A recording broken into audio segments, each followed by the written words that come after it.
मानसी नेमकी यांच्या मनमानसी या काव्यसंग्रहातून ही कविता घेतली. कवितेचं नाव आहे व्हेंटिलेटर. बाबा तू देवपणाच्या व्याख्येतला, आयुष्यभर इतरांसाठी जगलेला, पण माझ्या वाटणीला काही काळासाठी चालला. लाख वेळा परीक्षा घेतली तुझी नियतीने, पण नेहमीच तिलाही पुरून उरलेला माझा बाबा. बघ ना बाबा, गहिवर तरी मन माझं आजही. तुझा तो शेवटचा श्वास तो छळतो मला. तुझा बर्फासारखा थंड देह गोठवतो मला आजही.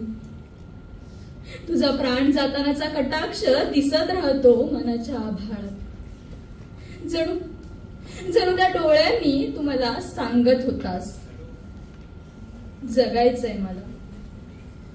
तुझ्या चेहऱ्यावरच्या ते वेदना उमटत राहतात मनाच्या खोल गाभाऱ्यात, कधीच न मिटण्यासाठी. मिटतील त्या नक्कीच, पण माझ्या श्वासाबरोबरच. झालीये रे एक दुखरी जखम माझ्या भावनांनाही, कधीच न भरणारी. पण तू जाताना जसा गेलास ना बाबा, तो प्रसंग चितारला गेलाय रे माझ्या अस्तित्वावरच. कदाचित तुला राहायचं होतं माझ्या बरोबर म्हणून असेल. बघ तू आहेस ना माझ्या अवतीभोवती. माझ्या हृदयामध्ये धडधडतोयस, रागाला संयमात बदलवतोयस, कर्तव्यनिष्ठेत डोकावत राहतोयस, आणि भावनांचा बांध फुटला की एकांतात रडतोसही. तू गेलास तेव्हा कोसळणाऱ्या पावसाच्या त्या सरींसारखा. बघ ना बाबा आहेस ना तू माझ्या आयुष्यात, माझ्या सोबत.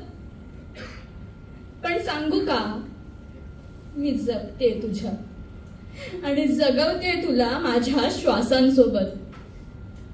व्हेंटिलेटर लावलाय मी माझ्या भावनांचा, व्हेंटिलेटर, कधीही बंद न पडणारा व्हेंटिलेटर. बाबा धन्यवाद.